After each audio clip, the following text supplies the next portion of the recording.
Słuchajcie, Evolution Cast 40, 1030, no już jest mnóstwo tych odcinków, nie będę tego już wymieniał. Natomiast dzisiaj bardzo przyjemny odcinek, bardzo ciekawy. Ja nazywam się Maciej Lelusz, ze mną jest Robert Tomaka. Robercie, powiedz coś o sobie dla naszych widzów, naszych słuchaczy. Cześć Maćku, witaj serdecznie.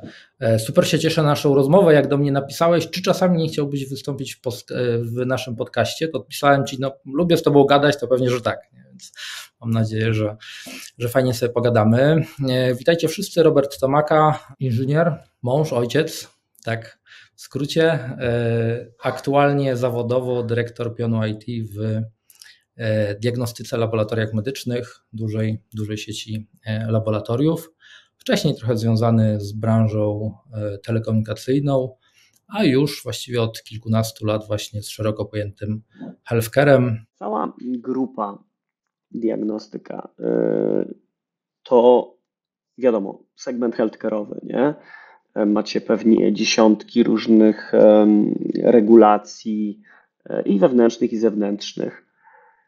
Jak w takiej instytucji prowadzić, no bo tym w sumie się zajmujesz poniekąd tą transformację, może nie nazwałbym jej cyfrową, bo wy chyba zawsze byliście dość cyfrowi, ale chodzi o tą część związaną z tym, żeby przechodzić z kolejnej wersji siebie w następną. Jak ci się to prowadzi? Czy to jest wyzwanie, czy to jest prosta sprawa? Wszędzie są gotowce, wiesz, szablony, tylko klepiesz. Nie, prosta, wiesz, tam otwierasz czata albo Copilota, nie, piszesz tam, co mam dzisiaj robić jako dyrektor IT i dostaję odpowiedź i to robię. Także prosta. Wspaniałe. Dziękujemy bardzo. Nie wiem, czy zacząć. Tak, dziękuję. Dokładnie, dziękuję bardzo. Nie, co jest wiesz co, ale jakby mówiąc trochę poważnie, tych wyzwań jest sporo. Ja mówiłem przed chwilą o tym, że czuję się inżynierem z wykształcenia, jestem inżynierem po AGH-u i ostatnio miałem takie wspominki, co ja właściwie z tego AGH-u pamiętam. I pamiętam dobrze jeden wykład i to ciekawe, że to był wykład, który był pierwszego dnia studiów. To się chyba nazywa, jeżeli dobrze pamiętam, immatrykulacja, czyli chyba tak to się nazywa, taki pierwszy dzień, gdzie tam przychodzisz i tam w ogóle wtedy chyba rektor daje w pięknych ubraniach, daje indeksy i tak dalej. Ja pamiętam z tamtego dnia, że był taki wykład, taki nazwijmy to popularno-naukowy. Ten wykład prowadził profesor Andrzej Jajszczyk, jeżeli dobrze pamiętam, z Katedry Telekomunikacji. Nie pamiętam całego wykładu, ale pamiętam, to był rok 2004 albo 2005. Pamiętam, że on mówił wtedy jedną rzecz, że słuchajcie, za kilkanaście lat cała komunikacja taka bliskiego zasięgu wokół Was będzie komunikacją bezprzewodową, a cała komunikacja dalekiego zasięgu, czy większość komunikacji dalekiego zasięgu będzie komunikacją przewodową. Nie? I to zdanie jakoś tak mi utkwiło, zwłaszcza, że ono wtedy, tak 2005 rok, no to tak, jak miałem jakieś słuchawki na kablu, nie? Klawiatura na kablu, mysz na kablu, komputer na kablu, laptop de facto powinien być cały czas na kablu, bo długo nie wytrzymywał. Telefon, który wtedy miałem, no to tam nie wiem, czy Nokia 3310, czy jeszcze jakaś późniejsza. Natomiast to utkwiło mi bardzo mocno w pamięci, bo faktycznie człowiek, który bardzo mocno próbował tworzyć technologię, w jakimś sensie bardzo dobrze przewidział przyszłość, nie? Bo na dzisiaj obaj mamy słuchawki bezprzewodowe, faktycznie to, co mam oprócz zasilania wokół siebie, to wszystko jest bezprzewodowe, a za ocean dane są pchane przez światłowody, nie jakieś radiolinie czy coś takiego. Może teraz Starlinki trochę tą koncepcję psują, ale powiedzmy, że jakby przewidywanie technologii na 20 lat to też jest, wejdę w słowo a propos całkiem niezła rzecz. Bo wydaje się, że to dalej jest kwestia interpretacji, co jest bliskim światem. Bo wiesz, z perspektywy Starlinka może po prostu być tak, że to nasza planeta się tak trochę zmniejszyła przez te ostatnie 20 lat. Masz rację.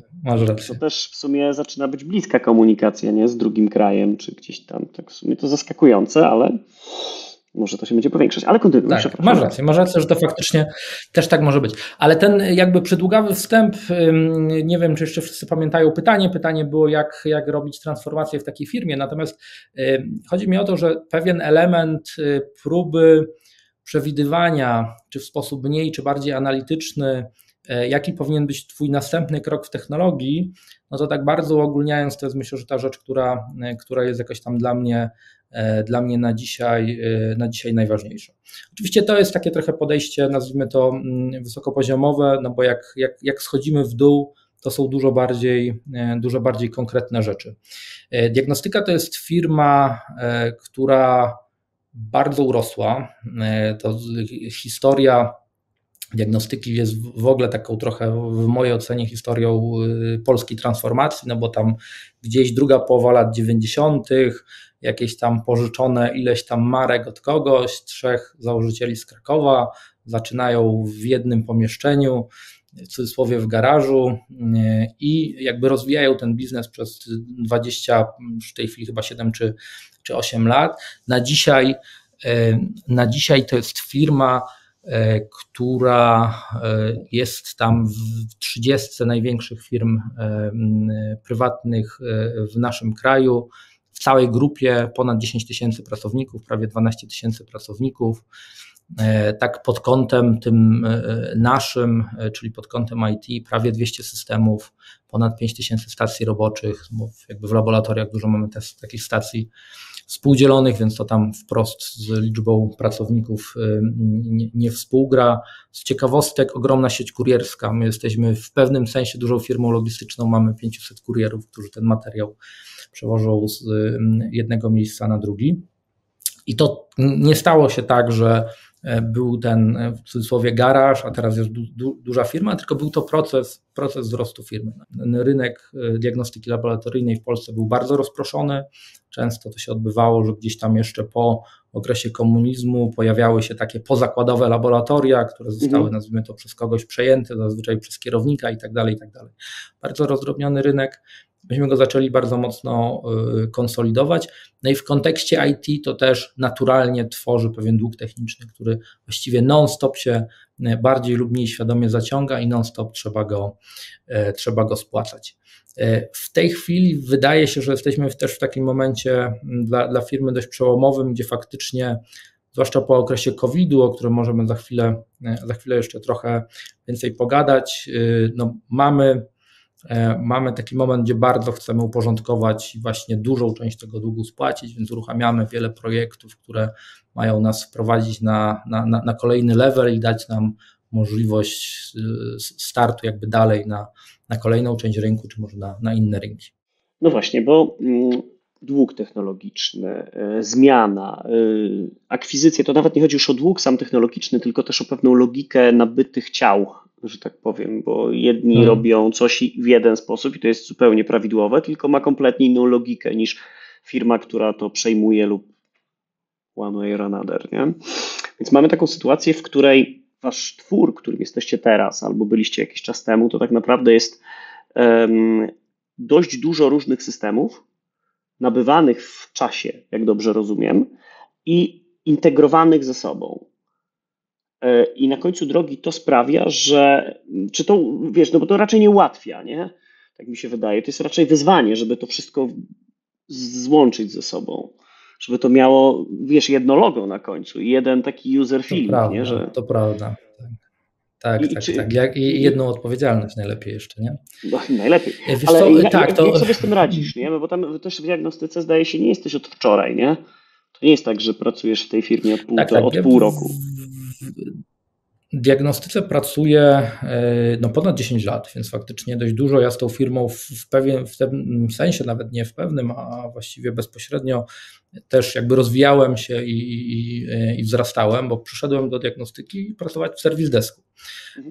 Później przez parę lat byłem administratorem, później kierownikiem, teraz jestem dyrektorem, więc faktycznie ta moja rola mocno ewoluowała. Firma rosła, ja przy tej okazji jakby wykorzystywałem tą szansę, żeby się wraz z tym rozwojem firmy też rozwijać siebie i się uczyć, ale to jest, ja to sobie bardzo cenię, dlatego że myślę, że nie będzie przesadą, jak powiem, że znam ten biznes od podszewki, tak? Czyli znam ten biznes od tego momentu, gdzie faktycznie tam w laboratoriach, w którym się przelewa różnego rodzaju materiał biologiczny, wchodziłem pod biurka, podpinałem kabelki, podpinałem analizatory do systemu, serwisowałem to wszystko. przez kolejne etapy właściwie do tej roli już zarządczej, w której mam też możliwość jakiegoś kierowania, jak ta firma dalej będzie się technologicznie rozwijać. Natomiast wiesz co, warto, żebyśmy pewnie powiedzieli trochę o kontekście, bo w tym obszarze diagnostyki laboratoryjnej my bazujemy na jednym kluczowym systemie, to jest system klasy LIS, czyli Laboratory Information System. To jest taki trochę nasz ERP, tak można powiedzieć, nie? Czyli to jest wyspecjalizowany, zintegrowany system, który obsługuje procesy laboratoryjne. I on ma takie 3 główne obszary. Obszar tak zwanej preanalityki, czyli to, co trzeba zrobić przed tym, jak badanie trafi do laboratorium, czyli obsłużyć pacjenta, dostarczyć mu jakiś odpowiedni słownik, cenniki itd. Później jest ta kluczowa faza analityczna, czyli próbówka z Twoją krwią, z Twoim innym materiałem biologicznym trafia już do laboratorium. Ona jest tam oczywiście odpowiednio okodowana, zidentyfikowana. No i dzieje się w fazie analitycznej wszystko, co ma doprowadzić do tego, że na końcu jest wynik. Tak naprawdę my z półproduktu, którym jest materiał biologiczny, produkujemy dane, czyli wynik. I tam w tej fazie analitycznej dzieje się bardzo dużo, bo to pewnie może niektórych zaskakiwać. Ty, Maćku, miałeś kiedyś okazję być na wycieczce w laboratorium, to trochę wiesz.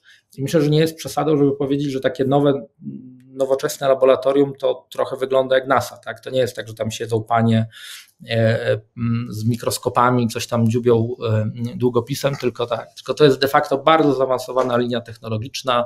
Te próbówki u nas jeżdżą na takich samochodzikach, tam jest dużo elektroniki, automatyki i to są urządzenia, które my oczywiście kupujemy od firm, które się w tym specjalizują, natomiast one muszą być zintegrowane właśnie z tym systemem LIS. Przepraszam, że Ci wejdę w słowo tutaj jeszcze. Ten system w tym obszarze musi być bardzo wysoko wydajny.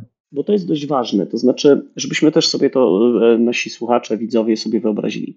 To nie jest tak, że w każdej tej budce, do której idziecie oddać krew, jest jakiś zestaw laboratoryjny. To zawsze wygląda tak, że jest sobie ta budka, jest pan kurier, jest pewnie jakieś zbiorcze laboratorium, super genetyczne laboratorium. To jest dość skomplikowany taki w zasadzie drzewo, czy tam graf tej organizacji, że to nie jest tak, że to się dzieje ad hoc w tym miejscu, gdzie to się wszystko wydarza. To wymaga, tak jak wspomniałeś, dużej logistyki i też pewnego rodzaju scentralizowanych punktów technologicznych, większych, jak rozumiem. Tak. My trochę mówimy, że w tym kontekście jakby sieci laboratoriów to mamy taki model hub and spoke, gdzie faktycznie jest tak, że pacjent do nas przychodzi do punktu pobrań. Czasami jest tak, że punkt pobrań i laboratorium to jest jeden budynek i to wtedy tą kwestię kuriera zamienia na też kuriera, tylko takiego, który nie wsiada do samochodu, tylko idzie tak na wózeczek, czy idzie zazwyczaj do takiego coolboxa, czyli takiej specjalnej lodóweczki, idzie z tym materiałem na inne piętro. Ale faktycznie jest tak, że dużo punktów pobrań są po prostu, my mamy też taką ambicję, żeby być stosunkowo blisko naszych pacjentów, tak? Czyli tam rano jak wstajesz, musisz być nadczo i tak dalej, to nie masz ochoty jechać pół Krakowa czy innego miasta, żeby zrobić sobie badanie, tylko chciałbyś, żeby to było tam kilkaset metrów od ciebie, czy parę kilometrów, żeby później wrócić jeszcze do domu na śniadanie albo od razu iść do pracy. Więc faktycznie tych punktów pobrań jest sporo, tam przychodzisz i masz tą właśnie fazę preanalityczną. Ona się dzieje w punkcie pobrań do momentu, kiedy najwięcej oczywiście robimy badań z krwi, więc masz tam wbitą igłę w żyłę, pobierana jest krew. I dokładnie tak jak powiedziałeś, ten model wygląda tak, że te takie badania z jednej strony najczęstsze, a z drugiej strony najbardziej wrażliwe na stabilność tego materiału, czyli na to, że tam jak się zmieni temperatura albo jak ta krew za długo poleży, to coś się z nią dzieje, to one są stosunkowo blisko. No, zazwyczaj jest to samo miasto, prawie zawsze to jest to samo miasto, bo my mamy w Polsce tych punktów pobrań właśnie ponad 1000, laboratoriów około 100, chyba 60 czy 80, więc to tak wychodzi, że właściwie w każdym mieście wojewódzkim, w miastach powiatowych jest to laboratorium, ale tam właśnie robimy pewien zestaw badań. Nie? Natomiast te badania, które są po pierwsze trochę bardziej zaawansowane, po drugie zazwyczaj za tym od razu idzie to, że tak jak na przykład genetyka, nie? Że właściwie nie ma znaczenia, genetykę można zrobić z włosa, z zasniętej krwi i tak dalej, wtedy ta stabilność materiału nie jest taka ważna, no to wiadomo, że te badania mamy wtedy skonsolidowane już w takich bardziej wyspecjalizowanych laboratoriach, ich jest 10, a jeszcze faktycznie on top mamy 2 laboratoria, tak zwane laboratoria centralne, które już robią takie super skomplikowane badania, które czasami trwają nawet kilka tygodni, które już wymagają jakiejś super ekstra wiedzy i sprzętu. I to wszystko wspiera ten system, o którym mówiłeś. Cały ten proces, od początku do nawet od najprostszej próbki do ostatniego, najbardziej skomplikowanego badania, to wszystko zaczyna się i kończy w waszym ERP-ie. Tak to można powiedzieć. Dokładnie tak. Oczywiście jest tak, że czasami jest jakieś wyspecjalizowane badanie, dla którego ten system jest tak naprawdę pewnym repozytorium danych, nie? Czyli tam właśnie pracownia pobiera z tego systemu informacje, co ma zrobić i czasami nawet jeszcze manualnie wpisuje wynik, a ten proces już samego zrobienia badania gdzieś tam się dzieje obok. Natomiast to, co się dzieje w 90% przypadków, to jest właśnie integracja tego systemu z wyspecjalizowanym sprzętem. No bo tak naprawdę, żeby zrobić badanie, no to trzeba mieć krew, trzeba mieć odpowiedni sprzęt, jakiś rodzaj odczynnika, to tam zależy od technologii, zazwyczaj jakaś tam substancja chemiczna, która tam dodana do tej krwi powoduje jakąś reakcję, no i wiadomo przyrząd, który tam jakąś metodą odpowiednią, czy związaną z laserem, czy z innym czynnikiem powoduje, że ten wynik nam się pojawia i dokładnie jakby w tej chwili jest tak, że laboratorium bez systemu nie działa, czyli w momencie, kiedy tutaj w kontekście ciągłości działania to jest kluczowe, bo w momencie, gdy jest jakaś nawet przerwa serwisowa, no to wtedy laboratorium musi na chwilę się zatrzymać, dopiero jak się okno skończy, to laboratorium dalej rusza i pracuje. No właśnie, czyli w zasadzie z tego, co opowiadasz, jeżeli nasi tu słuchacze, widzowie mają doświadczenie w trochę innych sektorach, mogą znaleźć wiele podobieństw. Mianowicie chodzi mi tutaj o to, że jesteście w gruncie rzeczy, to upraszczając bardzo mocno, za co cię przepraszam, ale to też chodzi o to, żeby w pewien sposób sobie wyobrazić na razie to tło technologiczne, które za chwilę nastąpi. Jesteście fabryką wyników razem z dość zaawansowaną firmą logistyczną. Czyli taki... Tak. I jeszcze elementami firmy usługowej, no bo tak naprawdę pobranie krwi to jest jakiś tam rodzaj usługi, zgadza się. Z tą fabryką my to porównanie często stosujemy też wewnętrznie, ale ja jestem bardzo ostrożny jak w takim środowisku medycznym, jak tam są na sali lekarze, diagności laboratoryjni, nie, to porównanie ich pracy do fabryki to źle wygląda, ale przepraszam, jakby analogia tak. Ale przepraszamy. Do czego zmierzam? Że to tak naprawdę definiuje pewnego rodzaju segment i rozwiązania technologiczne, które za nim idą. Oczywiście one są w pewien sposób zmodyfikowane pod wasze bardzo konkretne wymagania.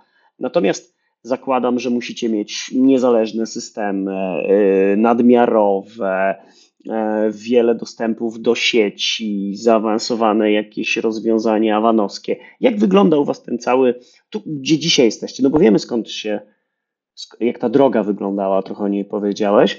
A gdzie jesteście w tym momencie? Gdzie pod twoimi rządami diagnostyka wylądowała? Co możesz o tym powiedzieć? Jaki macie setup? Jak to zbudowaliście? Faktycznie to jakby ciągłość działania, niezawodność, cybersecurity to są takie pryncypia, które właściwie jak się budzimy, to one nam przyświecają. To, co jest, tak zaczynając, może idąc stosem technologicznym gdzieś tam od dołu, no to w warstwie sieci. Laboratoria to jest tam 100 plus lokalizacji, prawie 200, punktów pobrań prawie 1000. Wszędzie musimy mieć dostęp do internetu, pełną komunikację, więc w tym obszarze kilka lat temu wdrożyliśmy rozwiązanie SD-WAN-owskie, które faktycznie załatwia nam to, że możemy, będąc też w jakichś lokalnych punktach, często w miastach powiatowych czy nawet mniejszych, po prostu korzystać z WAN-owskiego łącza do internetu, natomiast on top mamy SD-WAN-a, komunikację po IPsec-ach. Z jednej strony daje nam to bezpieczeństwo, z drugiej strony sam SD-WAN powoduje w tej skali tym stabilnie zarządzać, bo tam, gdzie wiemy, że to jest obszar krytyczny, mamy redundancję łącza, jesteśmy w stanie właściwie z automatu sobie tego VPN-a na tym łączu przepinać, jesteśmy w stanie różne polityki związane z jakością, z OS-em też wdrażać, które pozwalają nam ten ruch kształtować i o tą stabilność zadbać. Często jest tak, że na przykład naszym backupem jest po prostu LTE, nie? Więc wtedy też mamy możliwość gdzieś tam sobie zarządzić, jaki ruch w tym LTE idzie, jaki nie idzie. I to jest ta warstwa... Jeszcze zanim przejdziemy wyżej, bo tak Chciałem tutaj wrócić do tego wątku, który poruszyłeś covidowego, bo ja pamiętam w czasie covidu były takie punkty mobilne, można by to tak, nie wiem, nazwać. Wyście chyba też w ten segment rynku wchodzili. Drive-thru, tak. Drive-thru. No, dokładnie. To w zasadzie ten SD-WAN Nawet był dla byliśmy was chyba pierwszymi w Polsce, którzy do tego ten SD-WAN dość ciekawą opcją wydaje się jest też w takiej use case, bo nie wiesz gdzie, na czym, potrzebujesz w miarę dobrego connectivity albo przynajmniej tożsamego z całą resztą. Czy wykorzystywaliście wtedy SD-WAN, czy to było tak, że o Boże, znowu musimy wszystko zostawiać ręcznie i wtedy zdecydowaliście się na SD-WAN? To był jakiś motor, czy już wynik? Nie, to w ogóle bardzo ciekawe, bo myśmy SD-WANa de facto w trakcie COVID-u wdrażali. Jeszcze przed COVID-em już jakby stwierdziliśmy, ok, skala jest taka, że musimy sobie tą warstwę zaopiekować, więc projekt był gotowy, nawet umowy jeszcze przed COVID-em podpisaliśmy, zaczynaliśmy wdrożenie wtedy przed COVID, co trochę tą sprawę skomplikowało. Natomiast jak może pamiętacie, COVID zaczął się, tam ten pacjent zero w Polsce to marzec 2020, ale ten taki pierwsza fala tak zwana COVID-u, ona w ogóle dla nas była też biznesowo bardzo ciekawa, dlatego że to był moment, kiedy tych przypadków COVID-u było bardzo mało, a myśmy się wszyscy bardzo drastycznie zamknęli w domu. Nie? Czyli to powodowało, że nam z dnia na dzień właściwie ilość badań, którą wykonujemy, spadła tam chyba 3-krotnie, nie? Bo zostały de facto szpitale. Nie? Wszystkie punkty pobrań ludzie po prostu przestali przychodzić, bo to też jakby trzeba było gdzieś wyjść. Natomiast myśmy ten czas, ponieważ firma jakby też była odpowiednio, powiedzmy, przygotowana na jakiś kryzys, w związku z czym myśmy ten czas wykorzystali właśnie do tego, żeby ten projekt nadgonić. To oczywiście logistycznie miało jakieś tam wyzwania, no bo musieliśmy chociażby w niektórych miejscach podjeżdżać, te routery fizycznie wymieniać, no ale to też jest trochę inna skala wyzwań, bo jak wiele firm organizowało, nie wiem, ludziom laptopy, dostępy zdalne, żeby mogli pracować z domu, no to myśmy uczyli ludzi, jak się ubierać w tam odpowiednią taką odzież ochronną, takiego rodzaju kaftany, no bo nasi ludzie musieli chodzić do laboratorium i tam pomagać im pracować. Dlatego, że już jakby w tej takiej drugiej fali covidowej, która zaczęła się jesienią, czyli w okolicach września znowu tego 2020, to wtedy była jakby odwrotna sytuacja. Pojawiły się już badania i zmieniła się też trochę strategia walki z COVID-em, czyli wtedy stwierdziliśmy, ok, nie możemy się totalnie zamknąć, bo jakby gospodarka światowa klęknie, tylko zaczynajmy odsiewać ludzi, którzy są chorzy. Nie? I to był ten moment, w którym jakby nie ma co ukrywać, diagnostyka też miała po pierwsze gigantyczną ilość pracy, no ale ta praca została też odpowiednio opłacona, no bo to był też moment, kiedy robiliśmy bardzo dużo badań i firma też miała bardzo duże przychody. Natomiast myśmy trochę szczęśliwie ten projekt zaczęli wcześniej i na tą drugą falę covidową myśmy już byli gotowi w tych korowych obszarach z SD-WAN-em i faktycznie było tak, że jak były te punkty drive-thru, gdzie faktycznie to było tak, że myśmy stawiali namiot i tam można było sobie do tego namiotu wjechać samochodem, pani przez okienko wsadzała wymazówkę, odjeżdżało się dalej. Ale mieliśmy też na przykład punkty na lotniskach, nie? Bo był taki okres, kiedy trzeba było mieć certyfikat, żeby gdzieś polecieć. Jak ktoś zapomniał, no to mógł na lotnisku zrobić taki szybki test. I w takich miejscach myśmy przygotowali po prostu takie walizeczki. Walizeczka to był modem LTE i właśnie router ze SD-WAN-em, nie? No i do tego jakiś tam laptop, więc z walizeczki wychodził kabelek, podpięcie do laptopa, tam do tego jeszcze było jakieś urządzenie fiskalne, żeby zrobić sprzedaż, no i właściwie mogliśmy to robić wszędzie, tak, to tutaj, wszędzie, no byliśmy ograniczeni jakoś tam z zasięgiem LTE, no ale powiedzmy, że to pokrycie na dzisiaj jest na tyle fajne, że te parę lat temu też było, że to nie stanowiło żadnego problemu, więc to faktycznie nam dawało taką elastyczność, że nie trzeba było tam robić też żadnego papieru, który jest, no też mówiąc wprost, mało higieniczny, prawdę mówiąc, nie? No tak. I to znacznie ułatwiało ten proces. Mamy SD-WAN. Tak? Jest jakby jest takim fundamentem komunikacyjnym ośrodków centralnych do laboratoriów, do punktów pobrań.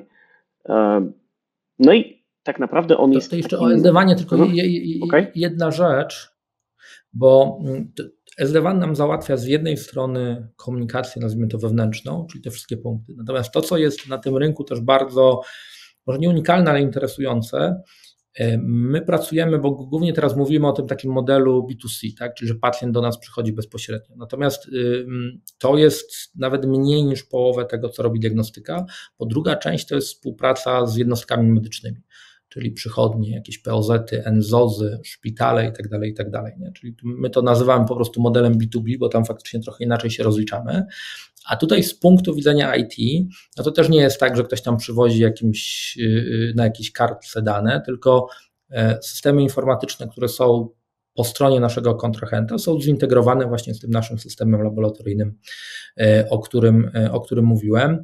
No i to też jest w healthcare funkcjonuje taki protokół HL7, tam on jest w kilku wersjach, który de facto zapewnia nam głównie tak zwaną interoperacyjność, nie? Czyli żebyśmy wiedzieli, że te dane, które wymieniamy, to one są danymi dotyczącymi konkretnego obiektu, tak to nazwijmy, nie? Czyli że dane pacjenta to są dane pacjenta, one muszą mieć odpowiednią strukturę, że nazwa badania to jest nazwa badania, że jego parametr, wynik, jednostka, norma i tak dalej, no to wszystko musi być. Słowniki się zgadzają. Musi być, tak, słowniki muszą się zgadzać i to jest krytyczne, tak, bo to jakby pomyłka w tym słowniku może, mówiąc wprost, kogoś zabić, nie? I tutaj ta interoperacyjność jest ważna. Natomiast my na to też nakładamy jeszcze komunikacyjnie security w postaci też VPN-ów i to też jest jakby ten świat zewnętrzny naszego SD-WAN-a i jakby tutaj jego zalety też nam bardzo, bardzo pomagają, gdzieś tam skracają czas tych integracji, dają niezawodność i elastyczność. I to jest, ja o tym mówię, dlatego że to jest właściwie prawie tak samo duże jak ta nasza komunikacja wewnętrzna. Jasne. I teraz na tej bazie, którą tworzy Wam SD-WAN do przenoszenia danych, no bo tak naprawdę z jednej strony tworzycie pewnego rodzaju przepływ danych z poboru, z transportu, z całej tej, powiedzmy, waszego back-office'u, ale też sam wynik jest daną, nie? Która z drugiej strony idzie w inną część świata, nie? Czyli już nie wraca, może wraca do organizacji, ale w sumie jej celem jest tak naprawdę publikacja dla danego użytkownika, czyli Maciej Lelusz robi sobie badania, no to generalnie chciałby to obejrzeć, nie? No to jest jakby cel tego ćwiczenia, nie? Z perspektywy klienta. Czyli macie dość duży przepływ danych na tych sieciach, które zbudowane są. Jak sobie z tym radzicie? Jak to składujecie? Jak to backupujecie? Jak zabezpieczacie dane tych swoich klientów? Tak, to jest też kawał historii tej firmy, bo myśmy wyszli z takiego bardzo rozproszonego modelu przetwarzania tych danych, gdzie mieliśmy dużo lokalnych, no trochę za dużo powiedzieć data center, ale jakieś tam serwerowni właśnie blisko laboratorium. To też jeszcze historycznie wynikało trochę z tego, że myśmy tej sieci wanowskiej nie do końca pod kątem zwłaszcza latency ufali, a kwestia właśnie komunikacji, zwłaszcza analizatorów medycznych z naszym systemem, z bazą danych jest obarczona dość małym poziomem jakby tolerancji na długie czasy odpowiedzi, więc tutaj przez pewien czas myśmy też mieli takie podejście, że tak trochę w ramach cyklów technologicznych robiliśmy edge computing, zanim to było modne, nie? Więc faktycznie mieliśmy to przetwarzanie na edge'u. Natomiast parę lat temu zdecydowaliśmy, że to nie jest najbardziej optymalny model, że właśnie SD-WAN też był dla nas takim enablerem. To była wdrożenie technologii, która tutaj nas uwolniła trochę od tego, że musieliśmy lokalnie jakieś dane przetwarzać. Więc no, w tej chwili jesteśmy w modelu, w którym no, też tak zachowując pewną tajemnicę dla firmy, no to mamy centra przetwarzania, które w ramach replikacji synchronicznej zapewniają nam jakby odpowiedni dla naszego biznesu poziom niezawodności i bezpieczeństwa. Więc de facto jesteśmy scentralizowani, jesteśmy cały czas on-premowo. Zaczynamy w ramach projektów, o których może za chwilę trochę będę mówił, przychodzić model hybrydowy. Natomiast na dzisiaj jesteśmy on-premowo, jesteśmy w Polsce, mamy data center, które są oddalone od siebie o tam te ponad 40 km, więc konsekwencją tego jest replikacja asynchroniczna, którą tam stosujemy.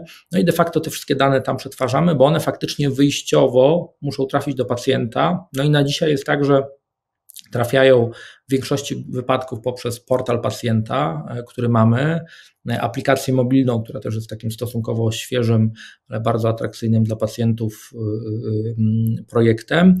Z kolei w kontekście lekarza, no bo wynik odbiera albo pacjent, albo lekarz, do którego on przychodzi, no to mamy z jednej strony portal lekarza, a z drugiej strony właśnie odsyłamy dużą porcję tych danych do tych systemów medycznych naszych kontrahentów. Czyli no tutaj ta komunikacja wtedy jest taka, że my pobieramy informacje o zleceniu na początku, a później odsyłamy im wynik, no i w takim szpitalu czy przychodni oni mają już swój system i zazwyczaj lekarzom najlepiej tam ten wynik obejrzeć. Wiesz co, tak chciałem tutaj, bo pamiętam tutaj podczas tej naszej wycieczki po waszych Włościach, jeszcze ciekawą rzeczą, o której pewnie nie wszyscy wiedzą, bo to nie jest taka wiedza ogólna, jest to, że nie zawsze maszyna robi wynik. To znaczy też widziałem podczas tej wizyty to, że macie rzeszę specjalistów, diagnostów, lekarzy, którzy też muszą de facto spojrzeć czasami na ten wynik, który daje maszyna i tak naprawdę określić pewnego sposobu, opisać to, tak?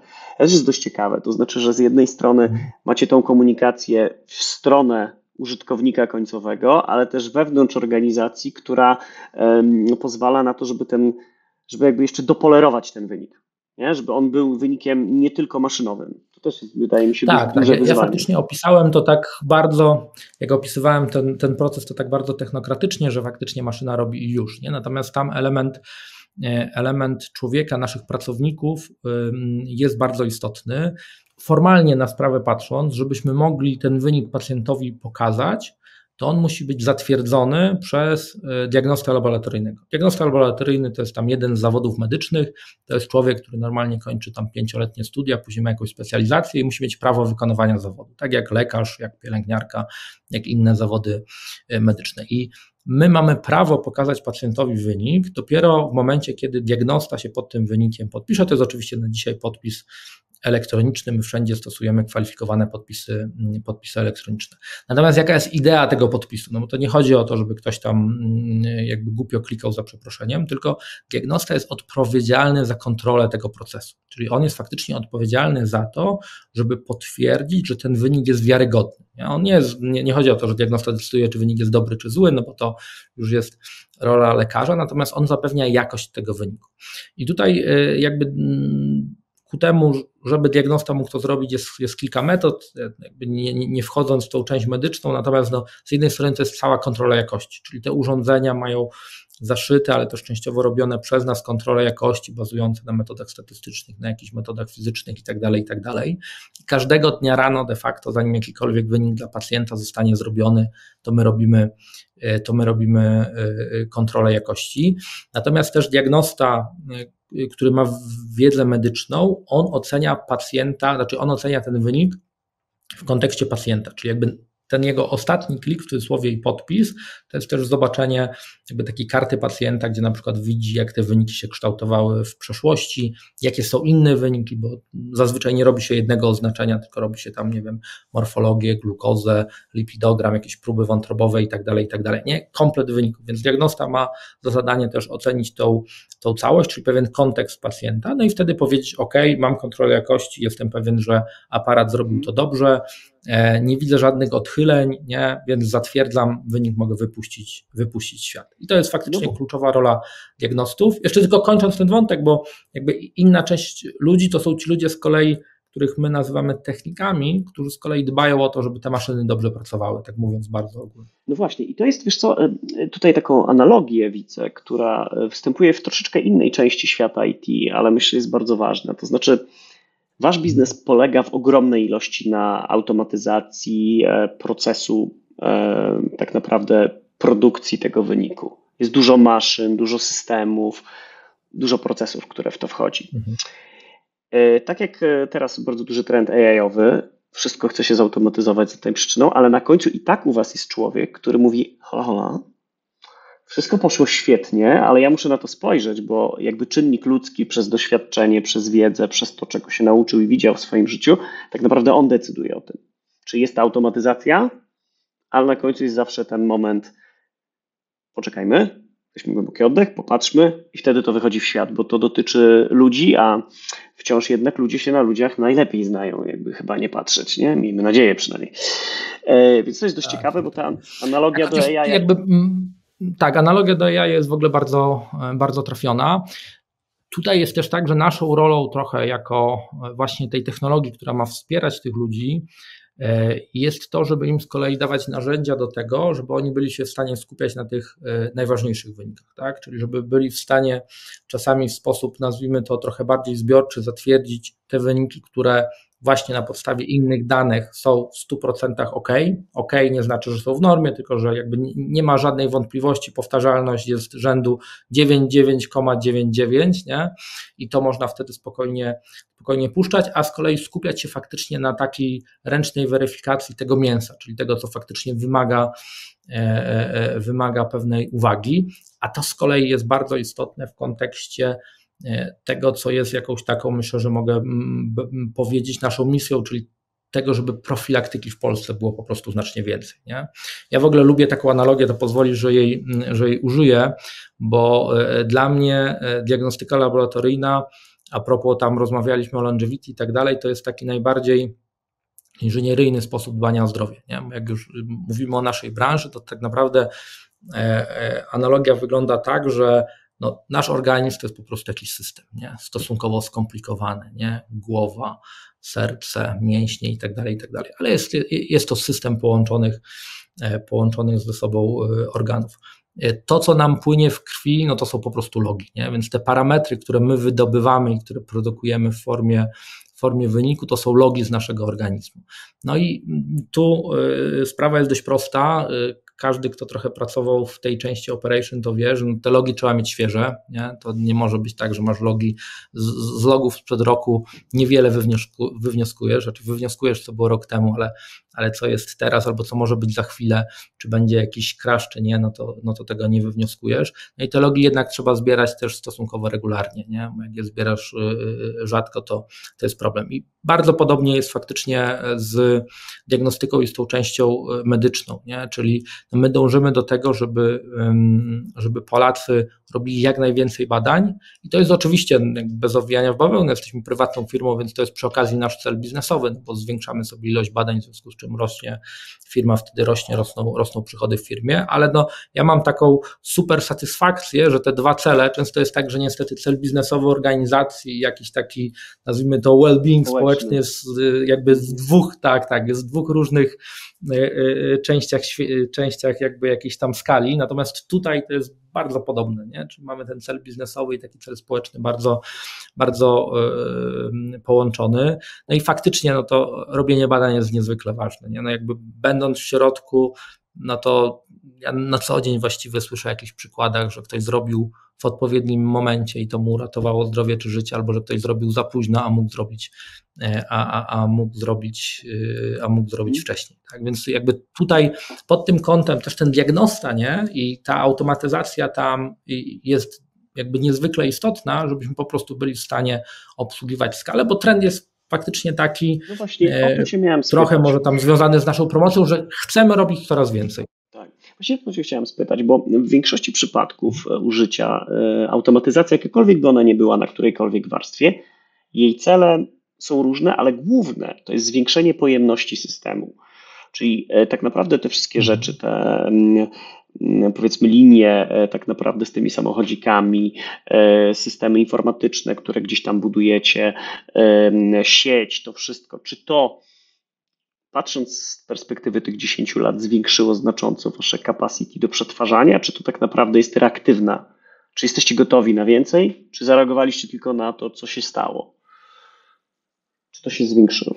Nie, wiesz co, trendy i związane z tym, jak się firma rozwija i takie trendy rynkowe, nie? Czyli że chcemy się więcej badać, że społeczeństwo się starzeje i tak dalej, powodują, że w kontekście ilości badań, jak ja przychodziłem do firmy, to byliśmy, myślę, że 10 razy mniejsi, natomiast nawet jak sobie popatrzymy na okres taki powiedzmy przed COVID-em, czyli tam te ostatnie 4-5 lat, 2019-2020 na teraz, to też myślę, że to jest wzrost mniej więcej dwukrotny, nie?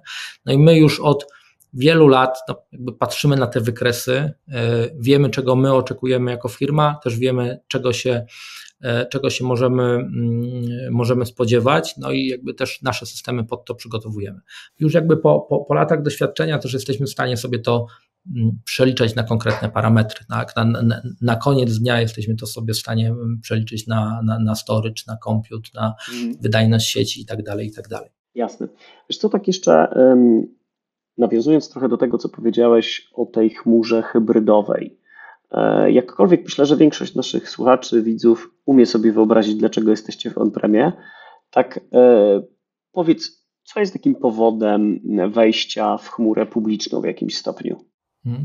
Wiesz co, my w tej chwili ten nasz korowy system laboratoryjny, o którym już w tej chwili wspominałem, to jest też rzecz, o której jeszcze nie wspomniałem, że na rynku jest właściwie na świecie chyba kilkanaście firm takich podobnych do nas i wszystkie te firmy mają autorskie rozwiązania do tego systemu korowego. Gdzieś tam nie pojawił się jakiś taki kluczowy gracz, teraz teoretycznie są na rynku takie ruchy, natomiast dla nas ten nasz system laboratoryjny to jest jedna z kluczowych przewag konkurencyjnych, którą po prostu mamy i na rynku wewnętrznym, i na rynku zewnętrznym. W związku z czym już wiele, wiele lat temu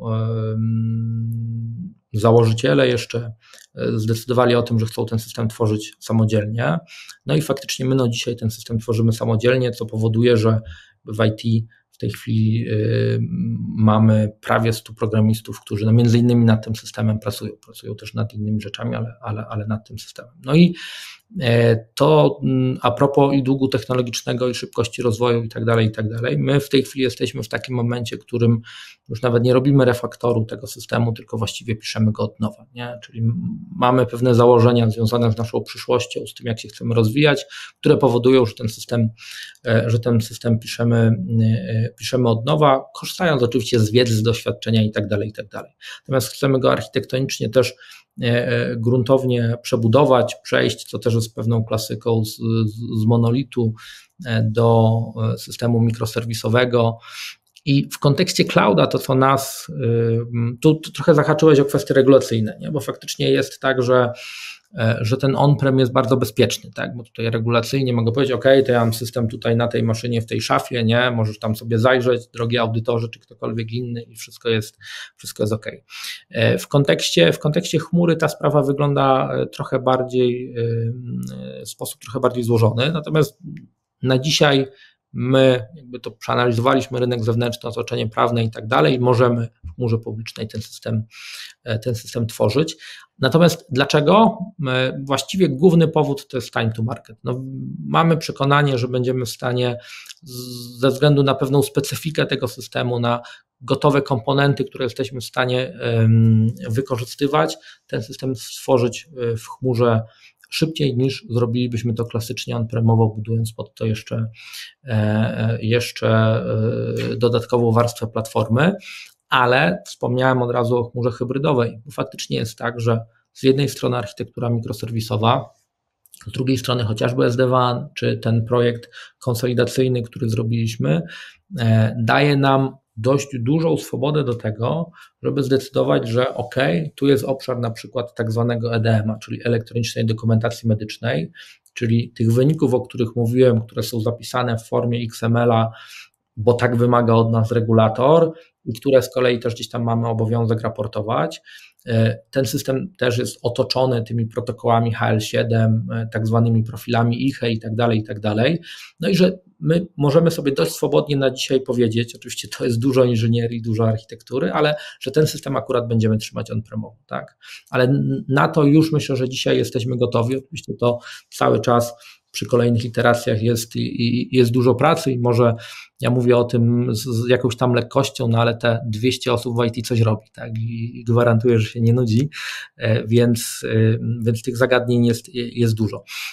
Natomiast w kontekście też takiego naszego pryncypium związanego z tym, jak my chcemy zrobić, żeby tej profilaktyki było dużo, to my mamy takie przekonanie, że musimy bardzo postawić na takie całościowe doświadczenie klienta. To jakby może frazes, ale to, żeby pacjent chciał przyjść do punktu pobrań, żeby chciał zrobić badanie, oczywiście też zależy nam na tym, żeby on przyszedł akurat do nas, a nie do kogoś innego, no to ma spowodować, znaczy chcemy go zachęcić do tego między innymi przez to, że to jego całkowite doświadczenie, ten customer experience będzie dostatecznie wysoki. Nie?